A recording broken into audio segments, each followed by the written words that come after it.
The soft glow of the wedding chandeliers washed over the grand hall in Acacia as Leora sat quietly on the high-backed bridal chair. Her dress, a shimmering cream gown embroidered with tiny pearls, hugged her shoulders beautifully. Her veil rested perfectly, her makeup flawless, her smile gentle but tight. She had arrived early, ready before everyone else, repeating the groom's last message in her mind. "My queen, today will be heaven on earth." Those words played like a broken record in her head. Yet as minutes turned to hours, she began to feel a tremble in her chest. The hall had filled quickly with guests, friends, aunties in loud gelly, uncles adjusting agbada, children running about. But the groom, the man she had been sure would be her husband, was nowhere to be seen. "Don't worry, he will come," her cousin Jana whispered, squeezing her hand. Leora nodded. "He promised me he would be early." Jana forced a smile. Men can be disorganized. Maybe traffic held him. But inside, Leora felt something twist. Traffic in Lagos was always an excuse, yet this time it felt different. The wedding coordinator, a slim man named Timmy, rushed to her side with his headset. "Bride, are you fine? The pastor is asking when the groom will arrive." Leora inhaled hard. "He said he was on the way 2 hours ago." Timmy blinked rapidly. 2 hours? Should I call his best man again? "Yes, please." As Timmy walked away, Leora's heart dropped. She held her bouquet tighter, trying to calm the panic slowly crawling up her throat. Every second felt heavier, every whisper from the crowd louder, every ticking moment a reminder that something was deeply wrong.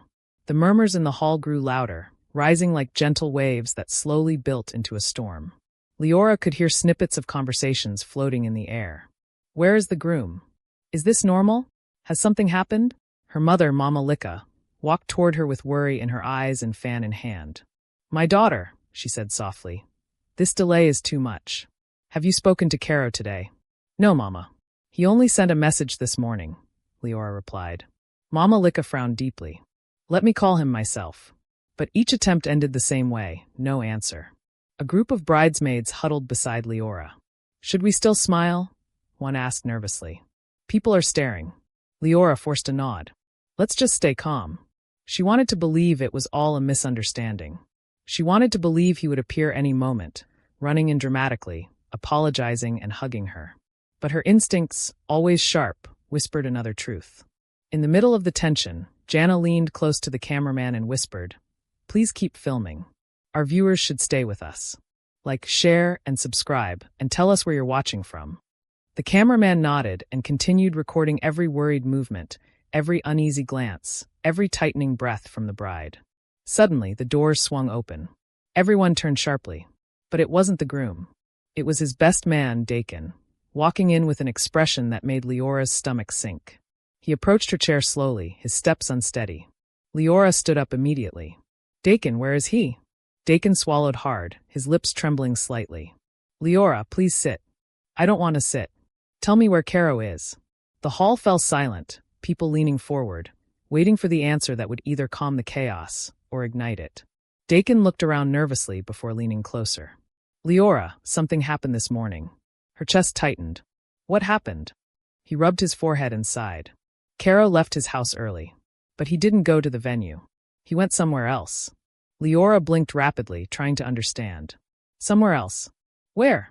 A hush swept across the crowd as the whispers thickened. Mama Lika stepped forward, her voice stern. "Young man, speak clearly. Where is the groom?" Dakin hesitated, shoulders slumping. "He went to see someone." "Who?" Leora asked sharply. Dakin's lips pressed together. "An old friend." "Friend?" Leora repeated, her breath catching. "You mean a woman?" Dakin looked away, unable to meet her eyes. "Yes." Gasps rippled through the hall. The bridesmaids exchanged troubled looks. Jana's mouth dropped open. Leora felt her legs weaken. "Why would he go to another woman on our wedding day?" "I don't know," Dakin whispered. "But when I called him, a lady picked the call. She said he was busy." "Busy?" Mama Lika shouted. "On his wedding morning?" Dakin wiped his face again. The lady sounded angry. "She said he has been lying to both of you." The hall erupted. People whispered fiercely. A tall uncle in brown agbada exclaimed, "Ha! This is disgraceful." Another auntie hissed loudly, "Imagine. Leaving bride to run after side chick." Leora felt her heart pounding so painfully she thought it might tear through her chest. "Dakin, you must tell me everything. I need to hear it, not later, not privately, right now. He lowered his gaze. Leora. Caro has been seeing her for months. The words sliced through the air like a knife. And for the first time, Leora felt the ground beneath her shift dangerously. Leora's fingers trembled around her bouquet until it slipped from her hand and hit the floor with a soft thud. The sound echoed louder in her heart than in the hall. Every pair of eyes was on her, waiting for her reaction. She inhaled shakily. Months. He has been seeing her for months. Dakin nodded miserably. I tried to warn him. I begged him to stop. But he didn't listen. Who is she? Leora demanded. Her name is Nelma, he replied. They used to date before he met you. And lately they started again. Mama Licka clutched her chest. This boy wants to kill someone's daughter today. A guest shouted from the back. Call him again. Let us hear from his mouth. Another added, record it. Put it on speaker. Timmy the coordinator rushed forward. Should I make an announcement? Should guests return to their seats? No, Leora said suddenly, her voice surprisingly steady. No one should go anywhere. She stared directly at Dakin. Call him now. Put it on speaker. Let everyone hear the truth. Dakin hesitated but pulled out his phone. Okay, he dialed. The hall grew still, so quiet that even breathing sounded loud. The ring-tone echoed through the speakers. Once. Twice. 3 times. Then someone picked. A female voice. Hello. Gasps erupted again. Leora's throat tightened. Who is this? The female voice paused. Then she laughed bitterly. So you're the bride, right? The one waiting at the hall. The hall exploded with shocked murmurs. Leora froze, her heart hammering violently. Where is Caro? Leora asked firmly. Oh, he's here, the woman said calmly. Sleeping on my bed. He was here all night. The crowd screamed in disbelief. And Leora felt her entire world tear open. The hall turned into a storm of voices. Some guests stood, others pressed their hands to their heads, and a few aunties shouted prayers under their breath. But in the middle of all that chaos, Leora felt nothing but cold silence inside her chest. She forced her legs to stand firm as she spoke into the phone. Let me speak to Caro.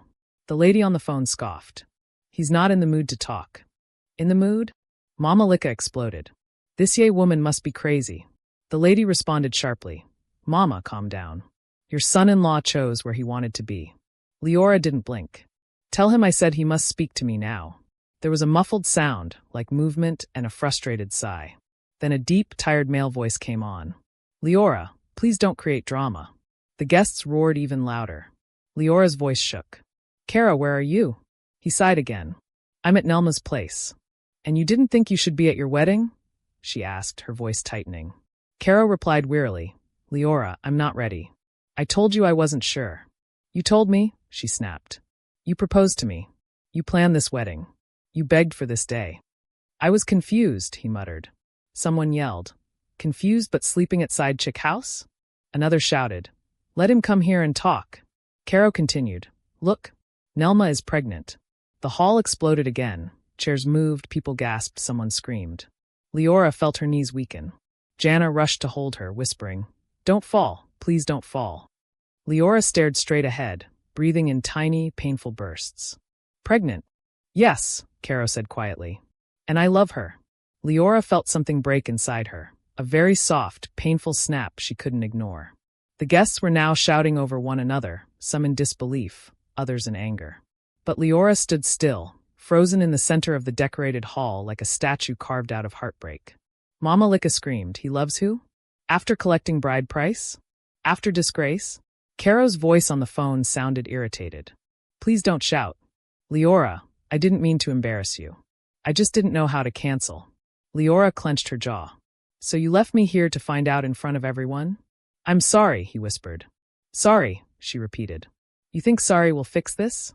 You think sorry will undo the humiliation you caused? Dakin stepped forward, eyes red. Bro, this is wickedness. Caro snapped. Dakin, stay out of this. No, Dakin shouted. I warned you. I begged you. But you kept jumping between women like a child. Leora inhaled shakily. Caro, did you ever love me? There was a long pause. I cared about you, he said quietly. Cared? Leora whispered. Not loved. I didn't want to hurt you, he added. An elderly auntie shouted. But you have hurt her. You have finished her. Another yelled toward the phone. You will not know peace. God will judge you. Nelma suddenly grabbed the phone. Abeg, enough. Carry your drama away from my house. He is staying here with me. Go and continue your wedding alone if you want. Then the call cut. Silence fell, heavy, thick, suffocating. Leora lowered her head slowly, her veil trembling. Tears finally escaped her eyes. Jana hugged her tightly, sobbing. I'm so sorry. I'm so sorry. But even through the tears, something fierce began to rise inside Leora. Something stronger than the heartbreak threatening to drown her.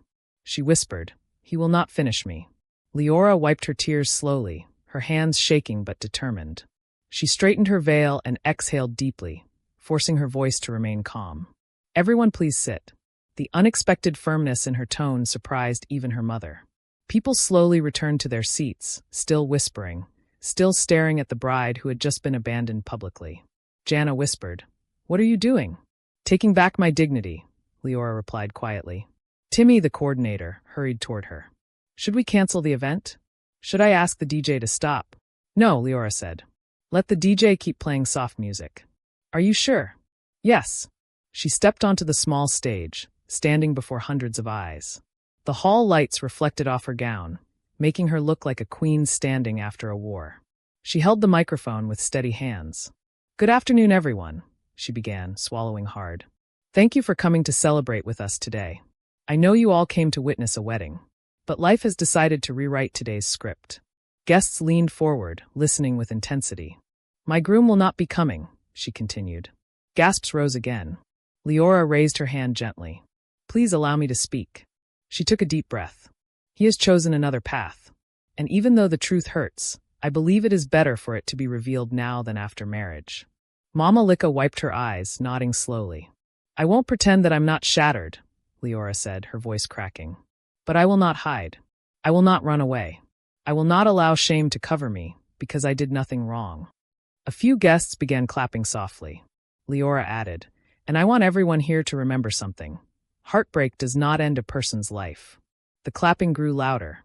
As the applause filled the hall, Leora felt her strength solidify. She raised the microphone again. I know some of you are shocked, some angry, some embarrassed for me. But let me tell you the truth. I am not the one who should be ashamed.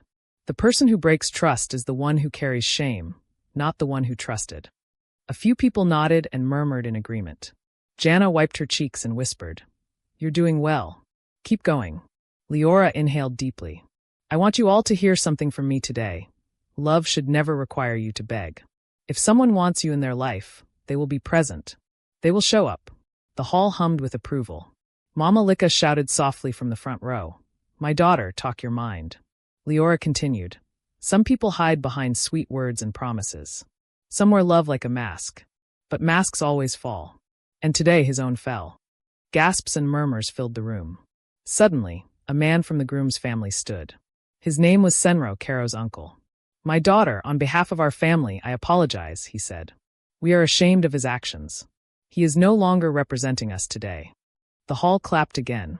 Leora bowed her head. Thank you, sir. Another Annie shouted from the back. You deserve better, my child. Someone else added. God will give you someone who will truly value you. Those words warmed her heart, but they also deepened the ache. She whispered into the mic. I believed in him. I believed in our future. But belief cannot carry a relationship alone. A bridesmaid stepped forward and held her hand. Leora squeezed gently and smiled. I appreciate every single person here, she said. And I promise you, this moment will not destroy me. The hall erupted in loud applause once more. As the applause softened, Leora walked down from the stage slowly, her train gliding behind her like a river of broken dreams. She sat again on her bridal seat, this time with a different kind of strength in her heart. Jana sat beside her. Do you want to go home? She asked softly. Leora shook her head. Not yet. I'm not running. We can escort you out through the back, Timmy suggested gently. No, Leora looked around. Everyone here came for me, not for him.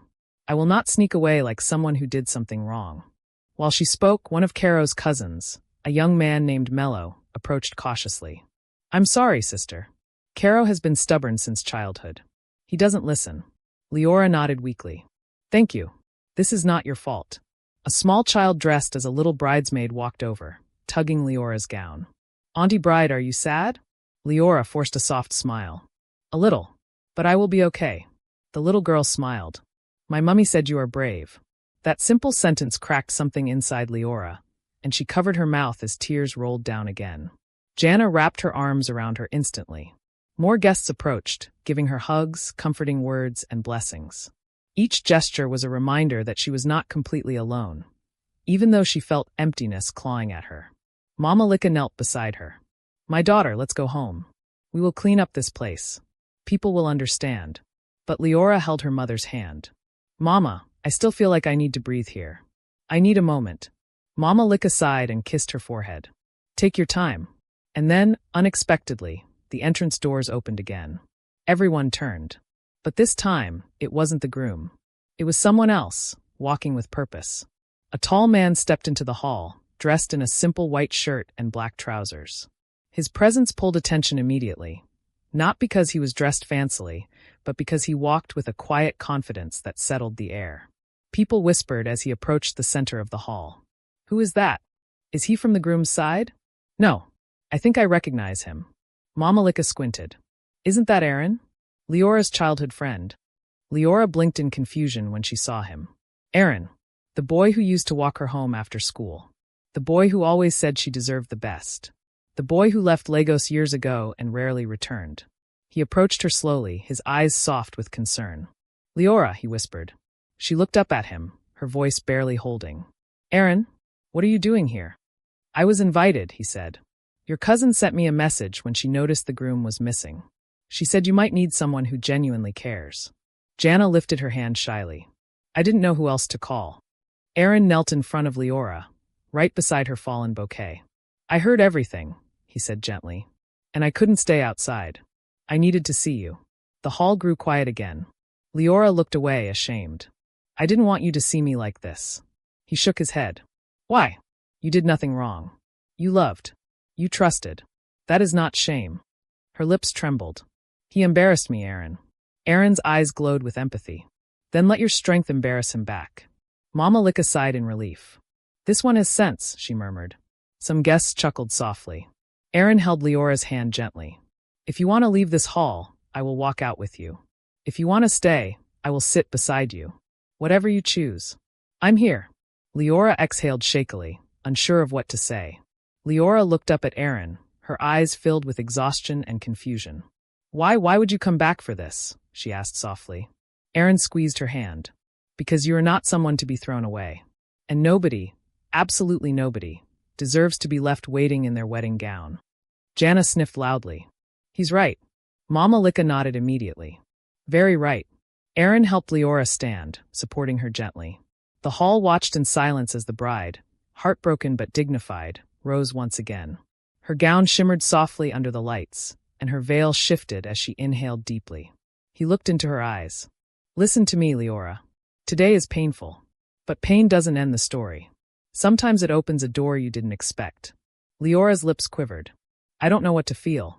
That's okay, Aaron whispered. You don't need to understand everything today. You just need to breathe.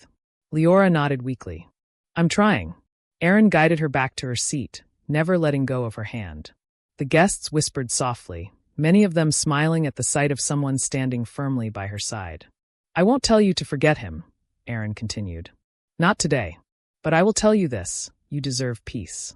And the kind of love that doesn't make you doubt yourself every morning. Leora closed her eyes for a moment, letting those words settle inside her wounded heart. Thank you, she whispered. Aaron smiled softly. Don't thank me yet. The day is not over. A few bridesmaids walked close and said, We're proud of you. One added, Your strength is teaching us.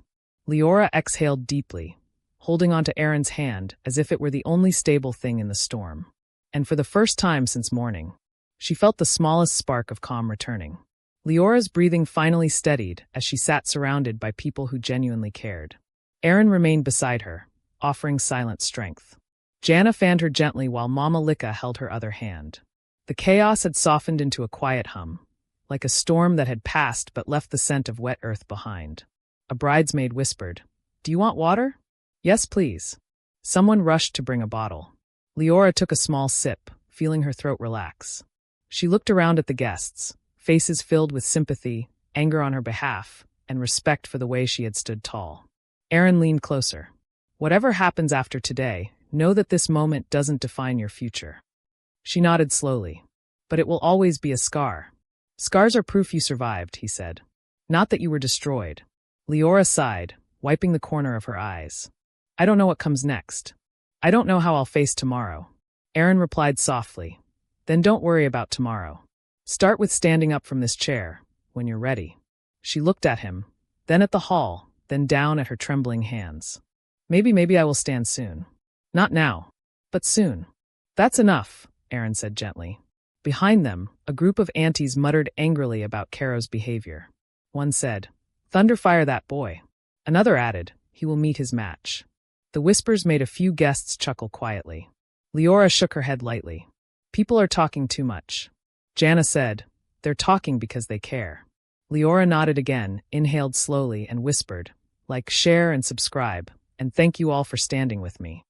And with that, the hall fell into another hush, waiting for what Leora would do next.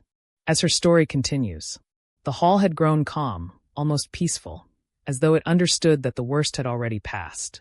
Leora wiped her face for the last time and rose slowly from the bridal chair. Every fabric of her gown shimmered under the lights as she stood tall, no longer the abandoned bride, now a woman reclaiming her strength. Erin stepped back a little, giving her the space to make her own decision. The guests watched in silence, waiting, holding their breath. Leora looked around the hall one final time. The flowers, the gold drapes, the cake meant for two, the aisle she had hoped to walk with Caro. All of it was a reminder of pain, but also a reminder that she had survived it. She lifted the microphone gently. Thank you all for standing with me today, she said, her voice steady and clear. This is not the wedding I dreamed of, but it is the day I discovered something more important than marriage, my own strength. The hall erupted in soft murmurs of support. Leora continued, I will not chase a man who does not want me. I will not beg for love.